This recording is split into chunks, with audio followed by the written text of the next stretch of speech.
Get ready for That Football Show with those fantasy guys. Hello and welcome to That Football Show with those fantasy guys. And we are those fantasy guys. Week number 2 on TFS and week number 2 on That Football Show with those fantasy guys. If you watched last week, you got some fantastic nuggets of fantasy football advice, and we're ready to bring you some more. But first, key injuries. Jay, we're going to put them on the screen right after we have a little logo, a little sound effect, and now here they come coming at you.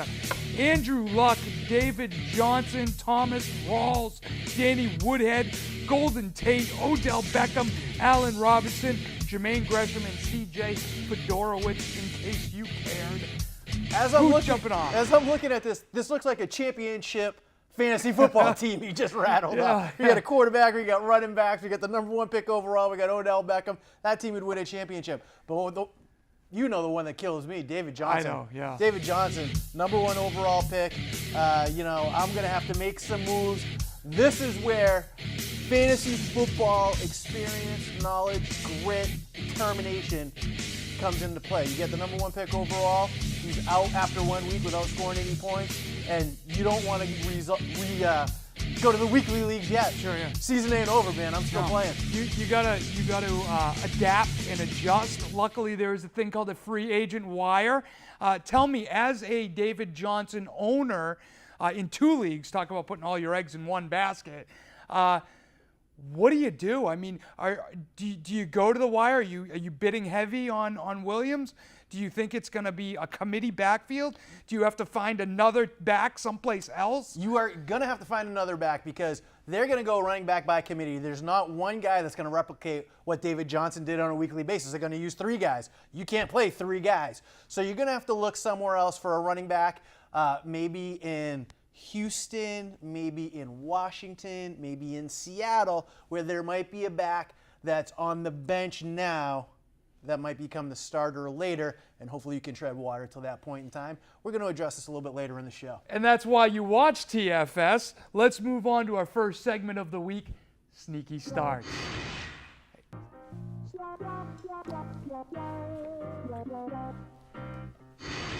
All right, Jay, why don't you tell us how you did last week with Sneaky Starts, and then I'll give you how I did. Last week, my sneaky start was Ted Ginn Jr. If this was 2008, it would have been a great pick. It's not 2008, not such a good pick. He had 4 catches for 53 yards. This was not one of them. I would call my pick fake news. The real news is the Saints are done. It's not 2010 anymore. They're done. I think that might be a little bit of an overstatement personally. I think Ted Ginn showed some flashes in a very difficult game for the New Orleans Saints, a game in which they just got outplayed. Let's face it. They just were overmatched, outplayed. But I think Ted Ginn, and more specifically, the New Orleans Saints showed that they have confidence in Ted Ginn as a number 2 receiver. He's going to have opportunities going down the line. So if he's a guy you added, I would hold on to him for a little while and see if things turn around for the New Orleans Saints. Probably starting this week. I was just going to say, they got a juicy matchup this week. Yeah, they're playing the Patriots, who made the Chiefs look like the Super Bowl champions. Absolutely, yeah. I mean, Alex Smith looked like just the MVP. Cut them up. And if Alex Smith can do that, my fear as a Patriots fan is that Drew Brees and company will do the same thing. Last week, I gave you 3 quarterbacks to go ahead and start. The first and most successful of the 3 was Sam Bradford. He was 27 of 32 for 346 yards and 3 touchdowns, no interceptions. How about those wide receivers coming to life for the Minnesota Vikings? Underrated, under-talked about, undervalued, even by me, a guy who loves Diggs and didn't manage to get him on his fantasy team. Yeah, I mentioned that during the draft. Your boy was still out there. I remember you doing that.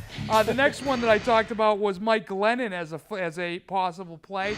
He was 26 for 40, 213 yards and 1 touchdown. And the last one was Tyrod Taylor, who was 16 for 28 for 224, 2 touchdowns and 1 interception. One thing I want to point out about here, Sam Bradford was obviously a great call. I mean, it's not like I have a crystal ball. You just look at the matchup. he was a fantastic start if you took that advice. However, if you went Mike Glennon or Tyrod Taylor, we were kind of, or I at least, was angling this as the guy you replaced for my tough sit, who was Phillip Rivers, and we'll get there in a minute. All of these guys threw for more yards than Phillip Rivers. And we'll just leave it at that for now. And why don't you tell us who you had this week for a sneaky start? This week, my sneaky start comes from the New England Patriots. That's what I'm talking about. I'm going with Chris Hogan versus the aforementioned New Orleans Saints. With the inevitable loss of Danny Amendola, whether he sits outright or whether he plays and gets hurt, Chris Hogan is going to have a great matchup against the Saints. Patriots got embarrassed in week 1 after their banner ceremony. And I can't remember the last time the Patriots played 2 poor games in a row. The Saints D just got scorched by Sam Bradford. And Tom Brady's had 10 days to dwell on what happened after that and banner ceremony. Awful. Oh yeah. And trust me, the Saints are going to do everything that they can do not to be embarrassed by Brandon Cooks. Yeah. So what's that going to leave? No Amendola. Not going to get embarrassed by Brandon Cooks. Hogan is going to be the recipient of all of that extra play from Tom Brady, all that extra motivation from Tom Brady. Play Chris Hogan, you'll get the rewards from all those factors. Well, it's like backwards day here on TFS because Jay is telling you to start a Patriot, and I'm about to tell you to start another Tampa Bay Buck. My sneaky start this week is Jacquizz Rodgers, the de facto running back for the Tampa Bay Buccaneers for the next 3 weeks. Last season, filling in for Martin, Quiz averaged 4.3 yards a carry and had 2 touchdowns in 2 starts. Now, last week, the Chicago Bears did a good job of shutting down the Atlanta Falcons running backs, holding them to a combined 54 yards. Luckily for fantasy players, the Tampa Bay Buccaneers are not going to spread that ball around. It's going to be all Jacquizz Rodgers all day long, and I think that you can expect at least 60 yards and a trip to the end zone for him. And oh, by the way, next week, he's going to be a good sell-high candidate because he's got 2 tough matchups coming up, and then Martin's back in week 5. That's how it works out? Week 4 because of the bye week. Yeah, so against the Patriots, as a matter of fact. Start Jacquizz Rodgers this week, and then he's got 2 tough matchups, and then Martin comes back, so sell high next week. You'll see him in that segment. Let's move on to tough sits. Sit down, Waldo. Last week, my tough sit, it was a tough call to make it, and I got a bad result. I went with Leonard Fournette, thinking that the Houston Texans... I'm going to defend you a little bit on this Thinking that the Houston Texans, with all that's going on with the hurricane down there, they were going to have a nice rally and cry. They have their 2 studs, Clowney and Watt, on the field at the same time. And Blake Bortles has just looked awful. So I thought it was a recipe for Fournette to have a bad game. He ended up with 26 carries for 100 yards, a touchdown, 2 receptions, 24 yards.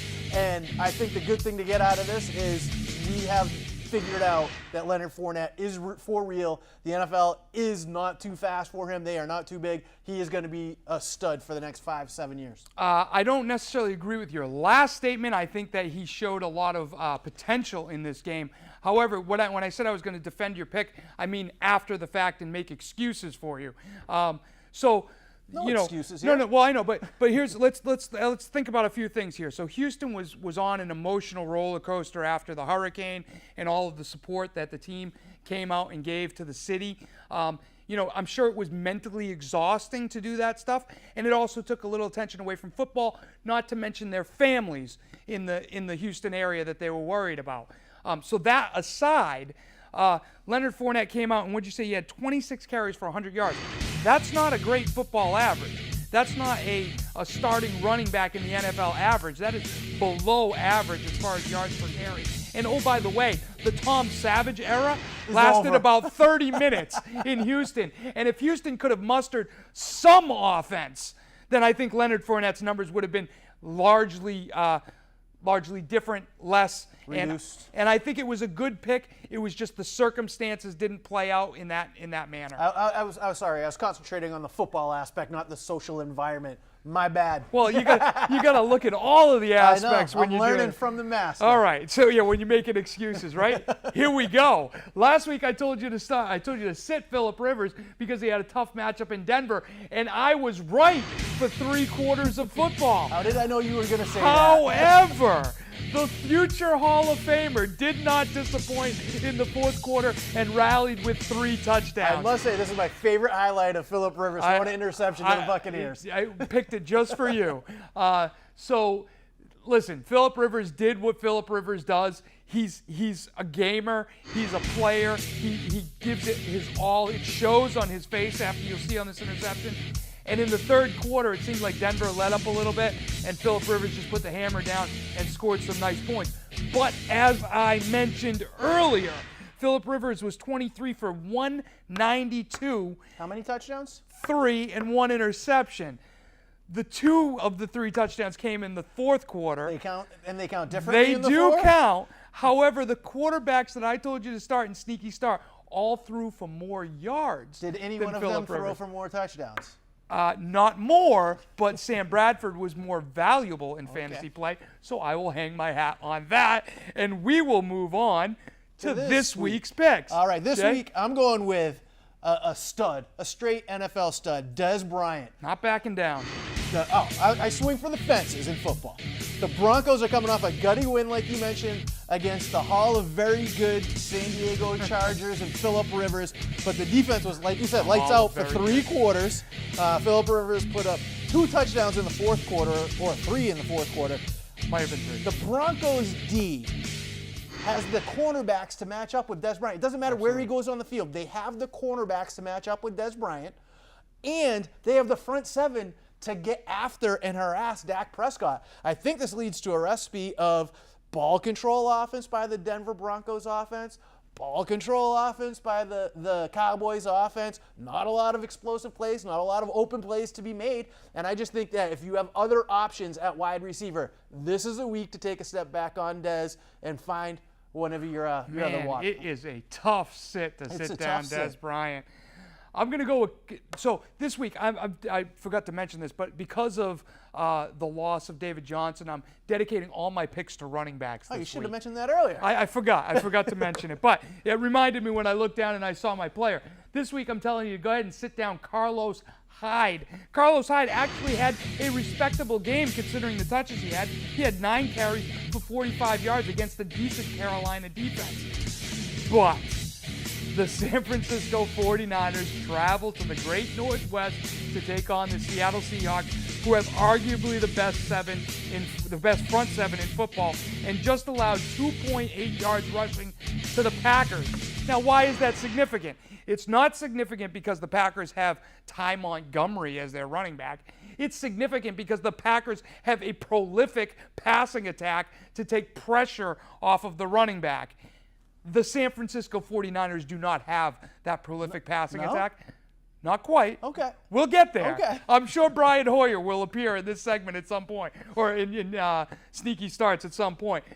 However, it's not this week. Not against the 49ers, he's not. The Seattle Seahawks. Carlos Hyde traveling to Seattle to play that defense. There's just no chance here. I mean, they might get shut out. They might get shut out by the Seattle Seahawks this week. And so if you have other options, you must have other options. And if you don't, stay tuned because we'll give you some. What if your other option is David Johnson? Stay tuned and we'll tell you how to rectify that situation. But Carlos Hyde is almost a must sit this week unless you have absolutely no other option. So enough. let's move on to Wall Street. Buy low, sell high. Love that guy. Don't know who he is, but I hope he's winning games and watching TFS. Much like you said you had a trend for this week's show, which we didn't plan ahead of time, I feel like I have a little bit of a trend for this week's show too that I didn't realize until the script was done, and I passed it in and I said, wow, I'm going to be talking a lot about the Saints and how awful they are.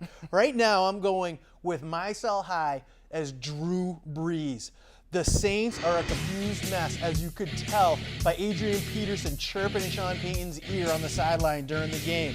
They've just lost too much talent over the past couple of years. You can't lose talent like Brandon Cooks and Jimmy Graham and just replace that with Ted Ginn Jr. It just doesn't work. So Breeze has name value and name recognition right now as we speak. And it might even take a little bit of a bump against the Patriots, as we just talked about.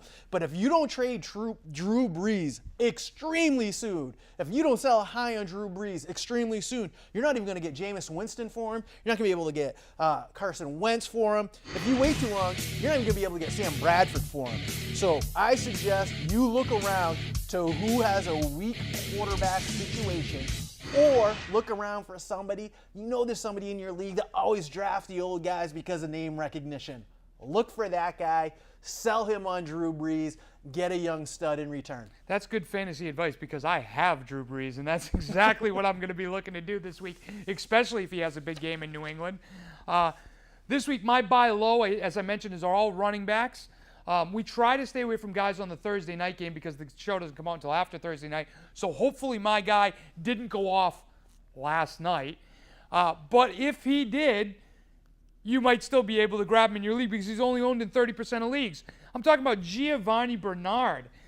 With all the talk of Joe Mixon, My boy, coming in and being the bell cow back, time is coming. he's going to be the do-it-all, the catch, the Eventually. run. He's going to be the second coming Top there five in back. Cincinnati. With all that talk, and Jeremy Hill still somehow retaining the starting job on this team, Giovanni Bernard has somehow become the forgotten man. And fantasy owners should remember that Giovanni Bernard is probably, here we go, the most talented back on the Cincinnati Bengals.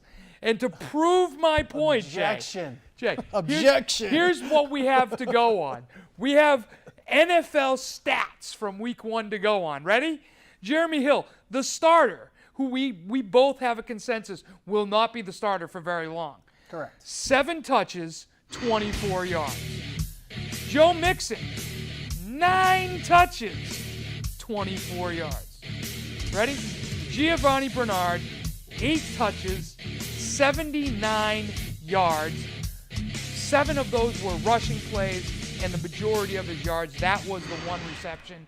I'm telling you, Jay, I am not an NFL head coach, but I have eyes, and I saw a better back in Giovanni Bernard, who, by the way, took over the touches from Hill, who didn't touch the ball after the second quarter, which should be noted going into this week's game. We'll see what happens last night, and you guys can be the judge, but I think Giovanni Bernard is a great pickup at only 31% owned. He didn't score a touchdown, so he's not high on anybody's waiver list. He's a guy you can go out, snag, and I think that he's going to be the starter, maybe not for the season, but before Joe Mixon. All right, fair enough. Everybody's going to already know what happened, and we all going to know that Joe Mixon is the better back.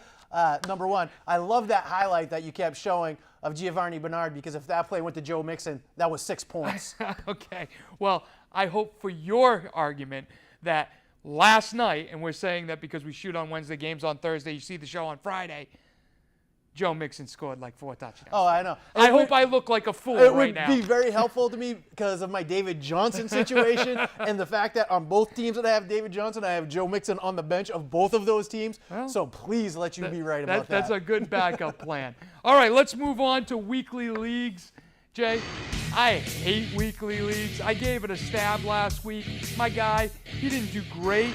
We'll tell you about that in a second. So I'm just going to lay up off the weekly leagues and hand it over to the master. Who you got? Last week I went with Todd Gurley, 19 carries, 40 yards and a touchdown. The master. 5 catches, 56 yards. Plenty It's a of solid fantasy run. points there. Fantasy points all over the place. This week I'm going right back to my boys in Tampa Bay. Mike Evans versus Chicago. Worth And the let price tag, you're saying. What I'm saying. And the reason why the Bucs have had 2 weeks to prepare for this game. Look at that. Oh, my goodness. That's a combination for now and for the future. but they've had 2 weeks to scheme it up for the Chicago Bears. Good point. They covered, the Bears had to worry about Julio Jones and that prolific Atlanta offense last week. They didn't have 1 second to think about what was going to happen the following week. Look for Jameis Winston to do just what we saw right there. Target Mike Evans in the red zone. Target Mike Evans in the end zone. Target Mike Evans all over the field, and you're going to get your results. He's going to have, he might not have 100 yards, but he's going to have 80, 90 yards. Oh, watch this. Watch this play. I think that is the Bears. It is. Maybe this is going to happen this week. Anyways, I'm looking for 75 to 90 yards and at least 1 touchdown. At least 1 touchdown. At least one. So your argument is that the defensive backs for the Chicago Bears are tired. From chasing Julio Jones around all day? Absolutely. Just making sure I understand. Let's move on to the Facebook question, Jay. From your heart to David Lee Roth's lips. I drafted David Johnson #1 overall. How do I save my season? The great one. All right, well, this is what you got to do, Dave.